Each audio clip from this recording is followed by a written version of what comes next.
தமிழக மக்களின் வீடுகளுக்கே வரவிருக்கும் கேஸ் பைப்லைன்.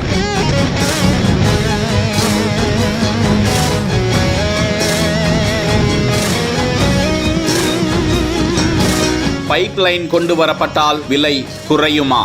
எந்தெந்த மாவட்டங்களுக்கு முதலில் சப்ளை?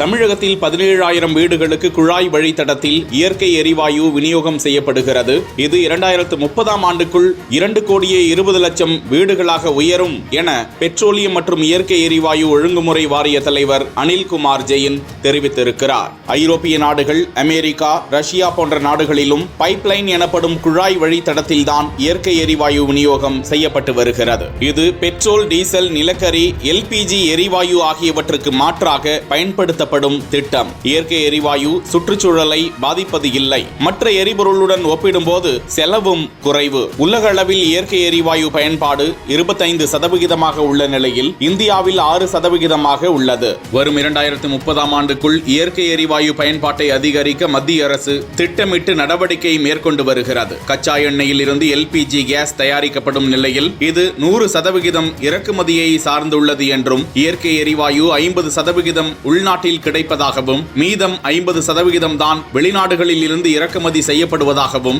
தமிழகத்தில் எண்ணூர், கேரளாவில் கொச்சி உட்பட பல இடங்களில் திரவ நிலை எரிவாயு முனையம் அமைக்கப்பட்டிருக்கும் நிலையில் இந்த முனையங்களுக்கு வெளிநாடுகளில் இருந்து கப்பல்களில் கொண்டு வரப்படும் திரவ நிலை இயற்கை எரிவாயு எடுத்து வரப்பட்டு சேர்க்கப்படுகிறது என்றும், அந்த எரிவாயு இயற்கை எரிவாயுவாக மாற்றப்பட்டு அதனை குழாய் வழித்தடத்தில் விநியோகம் செய்ய சிட்டி கேஸ் டிஸ்ட்ரிபியூஷன் என்ற விநியோக நிறுவனங்களுக்கு ஒப்பந்தத்தின் அடிப்படையில் அனுமதி அளிக்கப்பட்டுள்ளதாகவும், அந்நிறுவனங்கள் குழாய் வழித்தடத்தில் வீடுகள், தொழிற்சாலைகளுக்கு இயற்கை எரிவாயுவாகவும், CNG மையங்கள் வாயிலாக வாகனங்களுக்கும் CNG எனப்படும் அழுத்தப்பட்ட இயற்கை எரிவாயுவாகவும் விநியோகம் செய்யப்படுமாம். தமிழகத்தில் இயற்கை எரிவாயுவை விநியோகிக்க டோரண்ட் கேஸ், அதானி, AG&B உள்ளிட்ட நிறுவனங்களுக்கு அனுமதி அளிக்கப்பட்டிருக்கிறதாம். உள்ளாட்சி அமைப்புகள் குழாய் வழித்தடம் அமைக்க விரைந்து அனுமதி வழங்க வேண்டும் என்றும், இயற்கை எரிவாயு பயன்பாடு தொடர்பாக மக்களிடம் மார்ச் 31 வரை விழிப்புணர்வு ஏற்படுத்தப்படும் என்றும் தகவலை வெளியிட்டிருக்கிறார். தற்போது வாகனங்களுக்கான 1 கிலோ CNG எரிவாயுவின் விலை